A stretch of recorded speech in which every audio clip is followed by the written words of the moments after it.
हुआ मेरा एहसान आप सभी के साथ बड़ी खबर इस वक्त माता वैष्णो देवी यात्रा को लेकर के है। बड़ा अपडेट, इतवार से माता वैष्णो देवी की यात्रा शुरू हो जाएगी। करीब 20 दिन के बाद फिर से यात्रा शुरू हो रही है। खराब मौसम के सबब ये यात्रा रोक दी गई थी। कटरा भवन मार्ग पर सफाई का मुहिम मुकम्मल हो चुका है। करीब जो भी बचा हुआ काम उसे जल्द निपटा दिया जाएगा। सिक्योरिटी इंतजाम मुकम्मल हैं। श्राइन बोर्ड अलर्ट है। भक्तों की सहूलत के लिए पूरी तैयारियां कर ली गई है। यात्रा बंद रहने का एक नया रिकॉर्ड बना है, क्योंकि 20 दिनों तक अभी भी माता वैष्णो देवी की यात्रा नहीं रोकी गई थी, लेकिन 34 लोगों की मौत के बाद इसे दुरुस्त करना पड़ा। तकरीबन 20 दिन के बाद माता वैष्णो देवी यात्रा एक बार फिर से शुरू होने जा रही है। अकीदतमंदों को पहले से ही बेसब्री से इस चीज़ का इंतजार था और अब उनका चेहरा खुशी से खिल उठा है। श्राइन बोर्ड ने सिक्योरिटी और सहूलतों से जुड़ी हुई तैयारियां लगभग पूरी कर ली है। भवन मार्ग से लेकर के दर्शन ड्योढ़ी तक सफाई और दीगर इंतजाम पर जोर दिया गया है, ताकि अकीदतमंदों को, भक्तों को, श्रद्धालुओं को किसी तरह की मुश्किलें न हो। तारीख में पहली बार ऐसा हुआ है कुदरती आफात के चलते यात्रा इतने लंबे वक्त तक ठप रही हो। पहले भी लैंडस्लाइड और रास्ता मुतासर होने पर यात्रा 3-4 दिन के लिए रोकी गई थी, लेकिन इस बार पूरे 20 दिन बंद रहना अपने आप में एक रिकॉर्ड है। कटरा में अकीदतमंदों का सैलाब है, वो खुश भी हैं। उनका कहना है कि माता वैष्णो देवी ने आखिरकार उनकी पुकार सुन ली और अब फिर से अकीदतमंद का कारवां रवाना होना शुरू हो चुका है।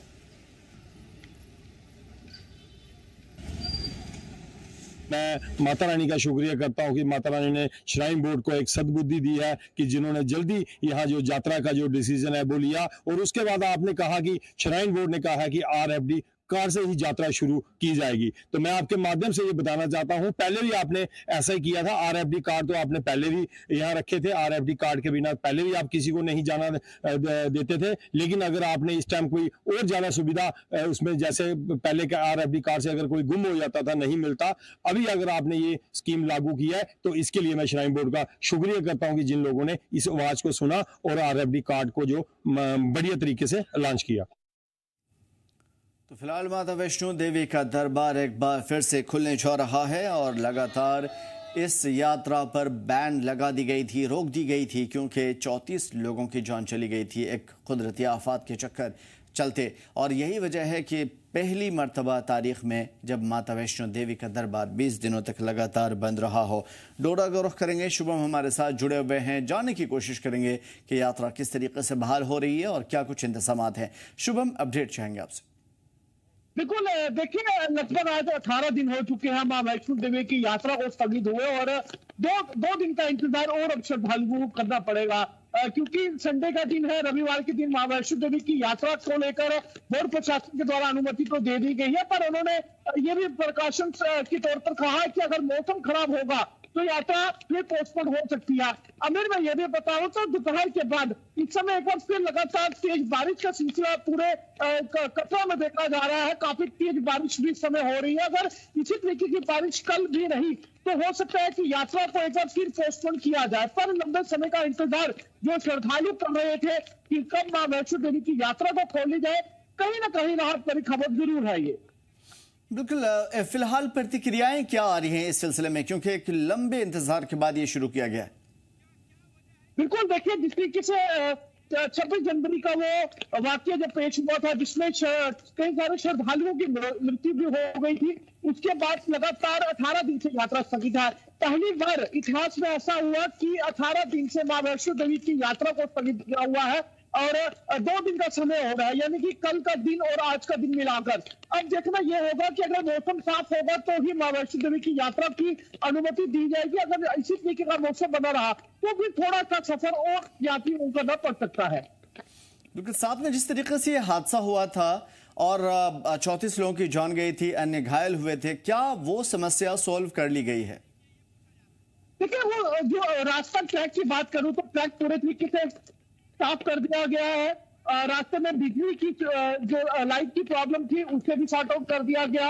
इसके अलावा कई सारी तैयारियां जो है वो बोर्ड प्रशासन के द्वारा की जा रही है, पर कहीं ना कहीं मौसम एक बार फिर बाधा देता हुआ नजर आ रहा है, क्योंकि तेज बारिश का सिलसिला एक बार फिर शुरू हो गया। 2 दिन पहले, कल और परसों की बात करूं तो 2 दिन बारिश नहीं हुई थी। शायद से अब थोड़ा सा इंतजार और करना पड़ सकता है। अगर इसी तरीके की बारिश नहीं तो यात्रियों की सुरक्षा के लेकर बोर्ड अब कहीं भी चूक नहीं करना चाहेगा कि जिसके चलते खुदा न करे कि एक और हादसा हो जाए, उस चीज का ध्यान भी पूर्व प्रशासन के द्वारा रखा जा रहा है। तो बड़ी बात यह है कि अब लोगों के लिए, श्रद्धालुओं के लिए रजिस्ट्रेशन का अमल शुरू होने वाला है और उसके साथ साथ माता का दरबार भी खुल चुका है, जो कि इतवार से, जहां तक मैं समझ पा रहा हूं, ये शुरू होने वाली है। जो खास तौर पे यहाँ के कारोबारी थे, जो लोग प्रोटेस्ट भी कर रहे थे, लगातार नाराज भी थे क्योंकि माता का दरबार बंद होने से उनका कारोबार भी ठप था, आम लोगों का जो माता के दरबार के चारों तरफ रहते हैं, उनका क्या कहना है? बिल्कुल, देखिए वो भी अब चाह रहे थे कि यात्रा खुल जाए, क्योंकि कटरा ही नहीं, कटरा के आसपास के गांव की भी मैं बात करूं तो पूरे तरीके से व्यापार जो है वो मां वैष्णो देवी की यात्रा पर निर्भर था। यात्रा नहीं थी, लोगों का बेरोजगार जो था वो बिल्कुल ठप हो चुका था। मानो कटरा में इस तरीके की स्थिति हो चुकी थी कि जिस तरीके से कोविड काल की स्थिति को एक बार फिर दर्शाता हुआ कटरा शहर नजर आ रहा था। आज कहीं ना कहीं लोगों के लिए, उन दुकानदारों के लिए थोड़ी सी राहत जरूर है अगर रविवार के दिन यात्रा को शुरू किया जाएगा। अमीर, खासतौर से मैं बात करूं, मौसम की एडवाइजरी को मद्देनजर रखते हुए ही ये फैसला लिया जाएगा कि यात्रा खुलेगी या फिर और 1 से 2 दिन पोस्टपोन किया जाएगा। एक अहम सवाल भी यहाँ पर खड़ा होगा। बिल्कुल, बड़ी बात यह है कि इस वक्त मौसम की सूरत हाल बिगड़ने की आशंका है और इसी वजह से मौसम की जो एडवाइजरी है वो लेना जरूरी है, और सभी लोगों के लिए भी जो यहाँ आना चाहते हैं। बहुत शुक्रिया तमाम तर मालूमात और तमाम तर अपडेट्स के लिए। शुभम।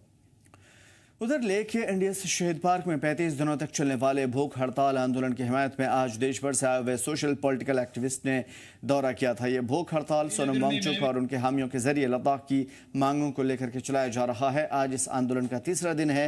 डेलीगेशंस ने एनडीएस शहीद पार्क पहुंच करके सोनम वांगचुक और उनके साथियों से यकजहती का इजहार किया और लद्दाख की आवाम की जायज मांगों को हिमायत दी। इस डेलीगेशन में संदीप पांडे, गुड्डी SL, शहीद सलीम, मणिमाला, अरुंधति, ध्रुव और मीरा संगमित्रा, साथ साथ सबजीत सिंह, डॉक्टर पूर्णिमा बिसीनीर, उसके अलावा गंगा मयूरी, महेश, डॉक्टर गुंजन सिंह और कुणाल गढ़ाले और सुमेरा भट्ट शामिल हैं। और ये सभी कारकुनान उत्तर प्रदेश, महाराष्ट्र, कर्नाटक, तेलंगाना, दिल्ली, पंजाब, आंध्र प्रदेश और जम्मू कश्मीर से यहाँ पहुंचे हैं। इस दौरान उन्होंने सहाफियों से बातचीत के दौरान बताया कि वो करगिल का दौरा भी करेंगे और ख़ास तौर पर जम्मू कश्मीर और लद्दाख की जो आवाज़ है, जायज़ मांगे हैं, उसे उठाएंगे। जो भी डिमांड है, हाँ, भागों में जो डिमांड है हमारे बीच भारत के अनेक राज्य से मशहूर सामाजिक कार्यकर्ता यहाँ पे अंडरस्टैंडिंग लद्दाख के नाम से 3 दिन के दौरे पे यहाँ लिए आए हैं। और मैं आप सभी सामाजिक कार्यकर्ताओं को यहाँ पे वेलकम करना चाहूँगा और धन्यवाद करना चाहूँगा। और जहाँ जितने भी सामाजिक कार्यकर्ता है वो आने वाले 3 दिनों में लद्दाख को और जानेंगे, लद्दाख के डिमांड्स को और जानेंगे और आज यहाँ इस स्थल पे समर्थन करने के लिए आए हैं और 1 दिन का अनशन भी यहाँ पे कर रहे हैं। और आज लेह से 12 तारीख के बाद 14 तारीख को यहाँ से कारगिल भी जाएंगे और कारगिल के लोगों से भी मिलेंगे, वहाँ के सामाजिक कार्यकर्ताओं से भी मिलेंगे, नेताओं से भी मिलेंगे और लद्दाख को अच्छे से जानेंगे। उधर मेंढर के कालाबन इलाके में हाल ही में हुई लैंडस्लाइड और बाढ़ मुतासरा इलाकों का दौरा बीजेपी के सीनियर लीडर अमन डाबर ने किया। उनके साथ SDM commerce president Balram Sharma और बीजेपी के सीनियर लीडर सतीश भार्गव भी मौजूद रहे। यह दौरा ज़मीनी हालात का जायजा लेने और वहाँ के लोगों को पेश आ रही परेशानियों को समझने के मकसद से किया गया था। हमने आज जहाँ तक हो सका कुछ इलाका देखा है, लेकिन इलाके की हालात जो है वो बहुत ज़्यादा ख़राब है। और एसडीएम साहब मुझे लगता है पिछले 5-6 दिन से जब से ये चल रहा है वो यहाँ पर लगातार जो है देख रहे हैं। और अभी भी मैं देख रहा था कि लोगों को साइड कर रहे हैं कि भाई आप लोग आगे ना जाओ, ये ना हो कि कुछ ज़्यादा हो जाए और जानी जो है किसी को नुकसान हो जाए। तो मैंने भी उनसे बात की है एसडीएम साहब से कि आपने जो है इसके ऊपर फर्दर आगे क्या किया है। तो उन्होंने जो है कहा कि डीसी साहब जो है यहाँ पर आए थे। आप लोगों की खुशकिस्मती भी है कि हमारे जावेद राणा साहब जो है वो इसी इलाके के हैं, मंत्री भी हैं इस वक्त स्टेट गवर्नमेंट में। और 2-3 दिन पहले वो भी जो है खुद यहाँ पर आए हुए थे डीसी साहब को लेके। तो डिपार्टमेंट और सरकार वो भी पूरी तरह से लगी हुई है, लेकिन उसके अलावा जो है हमारा भी जो है फ़र्ज़ बनता है कि हम जो है अपनी इस बिरादरी के साथ खड़े रहें। हम इनको किस चीज़ की कमी है, इनको क्या क्या परेशानी है और क्या क्या इनको चाहिए, उस चीज़ के लिए जो है हम इनके साथ हैं। फूड एंड ड्रग एडमिनिस्ट्रेशन के कमिश्नर स्मिता सेठी ने कश्मीर में फूड सेफ्टी डिपार्टमेंट की सख्त कार्रवाई की जानकारी दी। हाल ही में इलाके में मुख्तलिफ हिस्सों से की गई जांचों के दौरान मांस और चिकन के कुल 106 नमूने यानी सैंपल्स इकट्ठा किए गए। जांच के दौरान सामने आया कि नमूने में सड़े गले, बिना लेबल के और गंदे मांस शामिल थे, जो पब्लिक हेल्थ स्टैंडर्ड की खुली खिलाफ वर्जी है। यह हालात न सिर्फ सारिफीन की सेहत के लिए खतरनाक है बल्कि फूड हाइजीन के लिए भी नुकसानदेह है। लेबोरेटरी में गहन जांच के बाद महकमे ने मुलजिम के खिलाफ कार्रवाई शुरू कर दी, जिसमें जुर्माने लगाए गए और गैर कानूनी और अनसेफ फूड आइटम्स बेचने वाले दुकानों को बंद कर दिया गया। उन्होंने कहा कि आगे भी इस तरह की कार्रवाई होगी। इन सैंपल्स का एक इम्पॉर्टेंट कंपोनेंट ये है कि हमारे पास करीब कोई 40 के करीब रिपोर्ट्स आ चुकी हैं, जिसमें से 7 जो है वो अनसेफ आई हैं। काफी सारे केसेस में अगर हमारे यहाँ पे एक मिस ब्रांडिंग है या कुछ और है तो उसमें करीबन 66 केसेस अभी तक हम कश्मीर डिवीजन में फाइल कर चुके हैं और अप्रोक्सीमेटली 70 के करीब इतने ही अमाउंट के केसेस जो है वो हम प्रोसिक्यूशन के लिए जो है कॉम्पिटेंट कोर्ट है उनके सामने फाइल करने की उसमें है, तो जल्दी उसमें भी प्रोसेस कर दिया जाएगा और वी आर एक्सपेक्टिंग कि इसमें जल्द से जल्द हमें रिजल्ट मिले। उसके अलावा कोई 268 केसेस ऐसे हैं जहाँ पे हमने फाइन देन कंपाउंडिंग करी है, तो वो केसेस जो हैं वहाँ पे भी मतलब nobody has been left untouched, ये हम कह सकते हैं। हमने लगभग सब लोगों को इसमें कवर किया है। बहरहाल में आज जुमे के मौके पर सिक्योरिटी के सख्त इंतजाम किए गए थे। सीआरपीएफ, पुलिस, एसओजी की अलग अलग टुकड़ियों को मुख्तलिफ मार्केट में तैनात किया गया था और इस मौके पर सहाफ़ियों से बातचीत करते हुए रामबन एडीसी वरुण जीत चरक ने कहा कि हालात बिल्कुल ठीक रहे और नॉर्मल माहौल के लिए मैं रामबन के लोगों का शुक्रिया अदा करता हूँ जिन्होंने इंतजामिया का साथ दिया और इस मुबारक मौके पर ईद मिलादुन्नबी के दूसरे जुम्मा पर लोग इकट्ठा हुए और अपनी नमाज, अपनी प्रेयर अदा की। देखिए, रामबन डिस्ट्रिक्ट के हालात आपको पता है, बहुत बढ़िया तरीके से हमारा रामबन डिस्ट्रिक्ट सुकून तरीके से रहेंगे। आप लोगों की मेहनत के साथ, हमारे डिस्ट्रिक्ट एडमिनिस्ट्रेशन, पुलिस की, आप लोगों की एसोसिएशन के साथ हमारा रामबन बिल्कुल सुरक्षित तरीके से है और हालात बिल्कुल नॉर्मल है। तो आज सबसे पहले हम आफ्टर ईद की जो ईद ये फ्राइडे है उसकी हम मुबारकबाद देने के लिए आए हैं। बाकी हमारे रामबन के हालात ठीक है। पीछे आपको मौसम का मालूम ही था, मौसम ख़राब था। हमारे रामबन के अलग अलग ज़िलों में, अलग अलग एरियाज़ में कई जगहों पर फसलें बर्बाद हुई, हाउसेज डैमेज हो गए। अभी हम उन्हीं का मुआयना करते चल रहे हैं और जो कंपनसेशन है हम उनको बना रहे हैं। उसके लिए हमारे जो अवाम है हमारे साथ बिल्कुल ताउन कर रहे हैं, उसका हम बहुत बहुत शुक्रिया अदा करते हैं। उधमपुर होलसेल सब्जी मंडी एसोसिएशन ने इंतजाम के खिलाफ नाराजगी का इजहार करते हुए कहा कि फल सब्जियां लेकर उधमपुर मंडी आ रही गाड़ियों को पीछे न रोका जाए। होलसेल सब्जी मंडी एसोसिएशन के लोगों का कहना है कि जम्मू कश्मीर नेशनल हाईवे बंद है, लेकिन उधमपुर तक जो जम्मू से गाड़ियां पहुंच रही हैं, उधमपुर मंडी में आने वाली फल सब्जियों की गाड़ियों को आने क्यों नहीं दिया जा रहा। कारोबारियों को काफ़ी नुकसान हो रहा है और उन्होंने मांग भी की है कि जल्द से जल्द उनके मसाइल दूर किए जाएँ। बारिश से आई तबाही और उसके बाद से जम्मू कश्मीर राष्ट्रीय राजमार्ग लगातार पिछले कई दिनों से बंद है।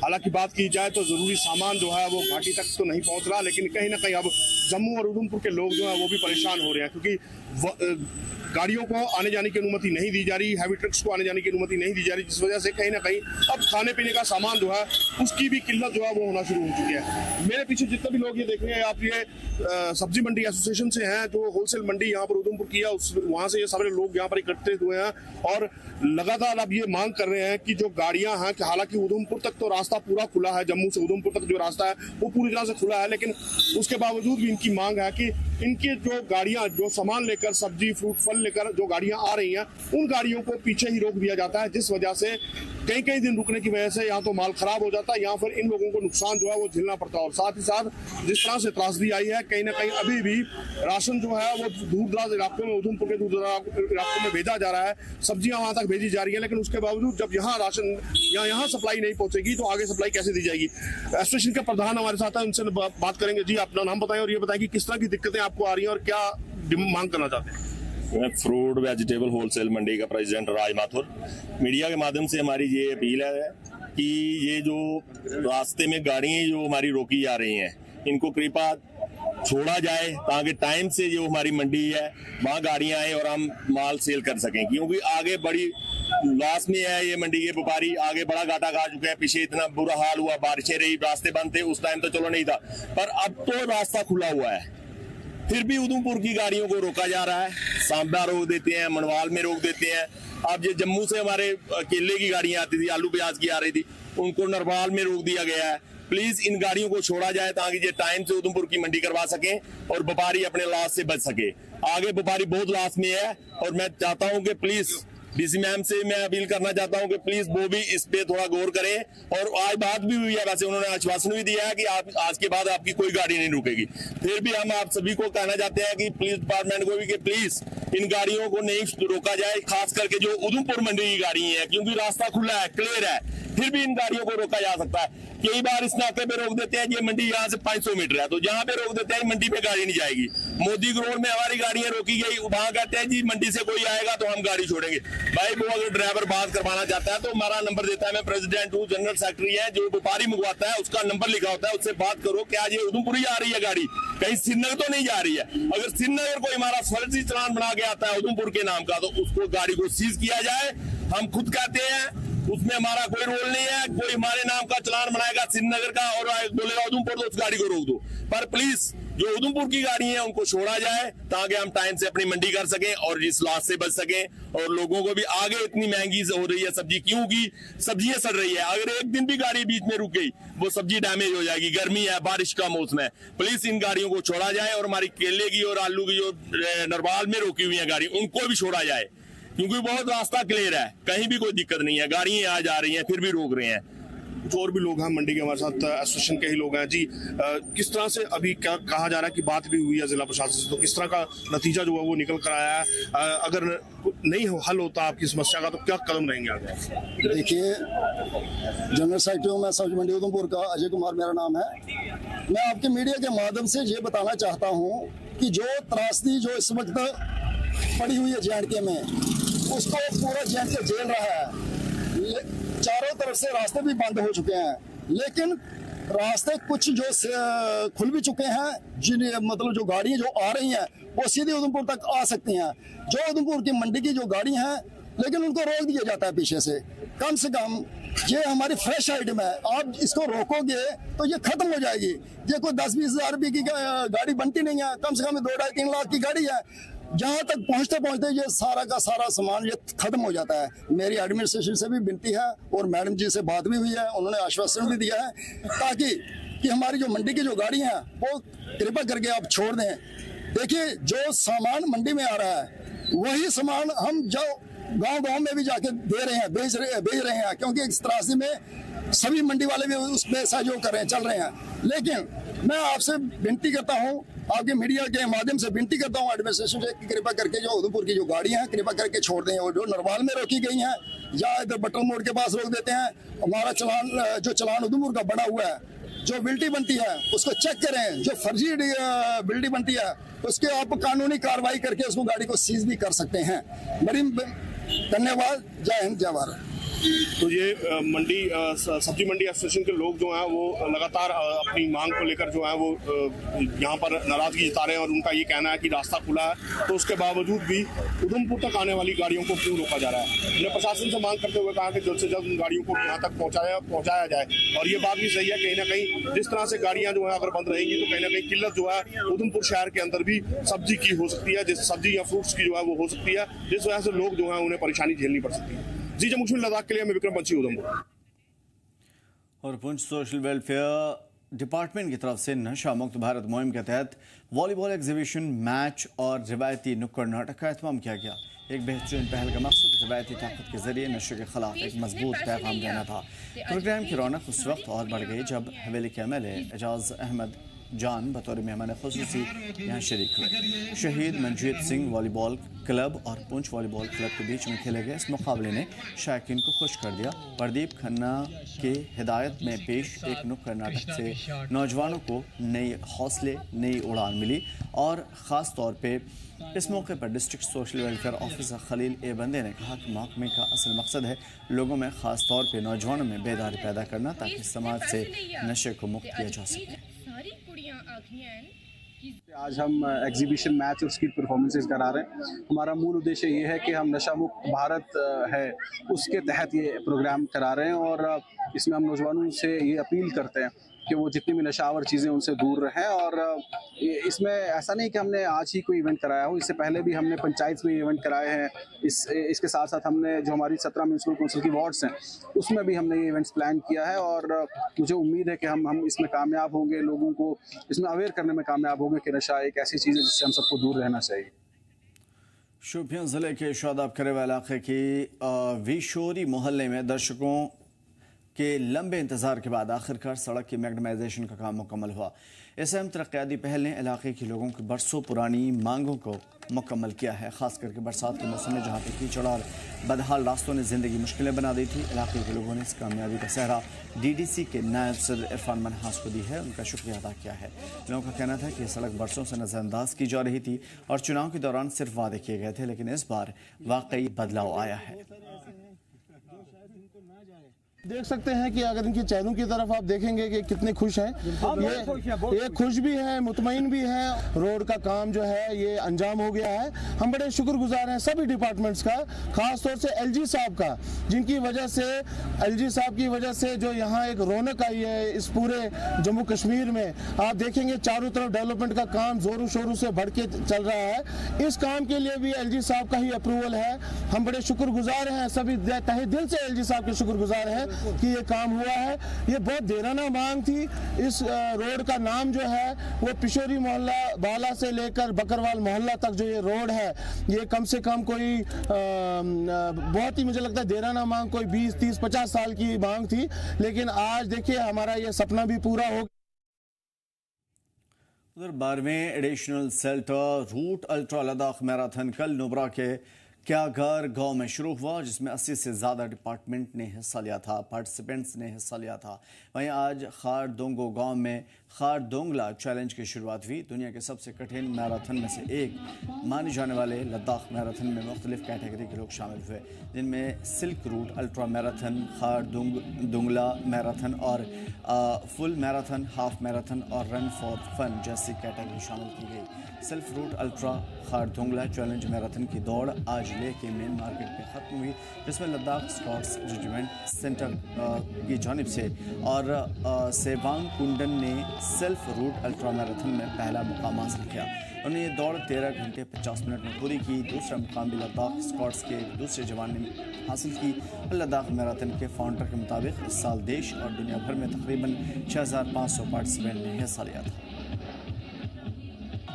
नाजरीन, आप सभी देख रहे हैं जी मीडिया JN की लद्दाख 12th एडिशन जो लद्दाख मैराथन जो है वो कल से है जो शुरू हो चुका है। और मैराथन जो लद्दाख मैराथन जो है उसे कहा जाता है one of the toughest marathon कहा जाता है। और इससे जो है आपको बताता हूँ, इसे पार्टिसिपेट करने के लिए अलग अलग वर्ल्ड से और नेशन से जो लोग जुड़ते हैं। और आज जो है ultra marathon silk route ultra marathon जो कि 122 किलोमीटर का है, वो उसका जो फर्स्ट पोजीशन जो है एक लद्दाख स्कॉट्स रेजिमेंटल्स और एक आर्मी मैन द्वारा जो है कॉन्क्वर्ट किया गया है। और इसी विषय में अभी हमारे साथ ज़्यादा जानकारी के लिए जुड़े हैं सेवांग कुंदन, जो कि 122 kilometre Ladakh marathon silk route ultra जो है फर्स्ट पोजीशन उन्होंने कामयाबी की है। सर, क्या कहेंगे, फर्स्ट पोजीशन आप आए हैं सिल्क रूट अल्ट्रा मैराथन में, तो पहली बार मेरा लद्दाख मैराथन में पिछले 4 ईयर से मैं लद्दाख मैराथन कर रहा हूँ।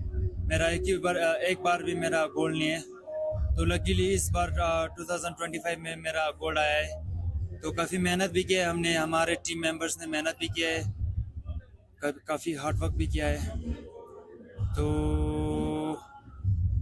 यही कहना चाहता हूँ सर। तो क्या कहेंगे जब आप कल जो आप यानी कि अगर नुब्रा से दौड़े हैं जो कि 122 किलोमीटर का ले तक है रास्ता, वो भी दौड़ का, वो भी one of the toughest marathon है, तो क्या सोच थी जब आप कल दौड़े थे? तो सर ये अल्ट्रा तो मैंने 2022 से करना शुरू किया था। तो ये अल्ट्रा जो है हमारे एक सीनियर सर है शबीर हुसैन, वो मतलब बहुत ही तगड़े दौड़ते, तो हम उन्हीं से इंस्पायर हो के हमने इस अल्ट्रा में भाग लेना शुरू किया। तो कल 11 तारीख को रात को 7 बजे छोड़े थे हमें, तो आज हम यहाँ पे 8:39 AM पे पहुँचा। तो गोल्ड भी आया, बहुत अच्छा महसूस हो रहा है सर। इसको लेकर प्रैक्टिस जो है कब से चल रही थी, कितने दिनों से चल रही थी और किस तरह की प्रैक्टिस जो आप चल रहे थे? प्रैक्टिस हाँ सर, एक स्पोर्ट्स में जो है ना सर, प्रैक्टिस महत्वपूर्ण है। सबसे ज़्यादा प्रैक्टिस चाहिए सर आपको। तो हम इस लद्दाख मैराथन के लिए काफ़ी 2 महीने से प्रैक्टिस कर रहे हैं, तो उसका आज ये रिज़ल्ट आया है सर। तो कल हमारा 14 को हमारा 2-3 इवेंट है, 11, 21 और 42, उसमें भी हमारे बंदे लोग पार्टिसिपेट कर रहे हैं। तो आशा करते हैं कि वो लोग भी अच्छा करें, अपने यूनिट का नाम रोशन करें। तो लास्टली जो जितने भी मैराथन लवर्स हैं जो कि मैराथन दौड़ने के लिए सोच रहे होंगे या उसमें पार्टिसिपेट करने के लिए सोच रहे होंगे, क्या कहेंगे सर उनके बारे में?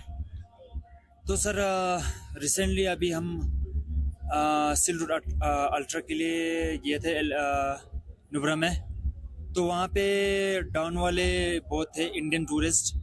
तो वो लोग बता रहे थे कि नेशनल ज्योग्राफी में हमारे सर शबीर हुसैन, उन्होंने अपने इस रनिंग और इस मोटिवेशन मतलब अपने रनिंग और इन सब के मतलब कुछ टॉक दिया था। तो काफ़ी सारे उन्हीं से इंस्पायर करके लद्दाख मैराथन में पार्टिसिपेट करने के लिए आ रहे हैं सर। तो आने वाले समय में लद्दाख मैराथन वो इंटरनेशनल लेवल का भी हिस्सा बन सकते हैं सर। जी सर, बहुत बहुत शुक्रिया। तो अभी हमारे साथ बात कर रहे थे सेवम कुंदन, जो कि 122 सिल्क रूट अल्ट्रा, जो कि लद्दाख मैराथन जो कि world toughest one of the marathon है, उसमें फर्स्ट पोजीशन ये आए हैं। और आपको बताता चलूँ सेकंड पोजीशन भी जो है एक आर्मी पर्सनल जो कि लद्दाख स्काउट्स के हैं उन्होंने सिक्योर की। और साथ ही साथ खरदुंगला जो चैलेंज है जो वो भी जो लद्दाख पुलिस द्वारा जो है सिक्योर किए। तो बने रहे जी मीडिया जेन के लद्दाख के साथ। मैं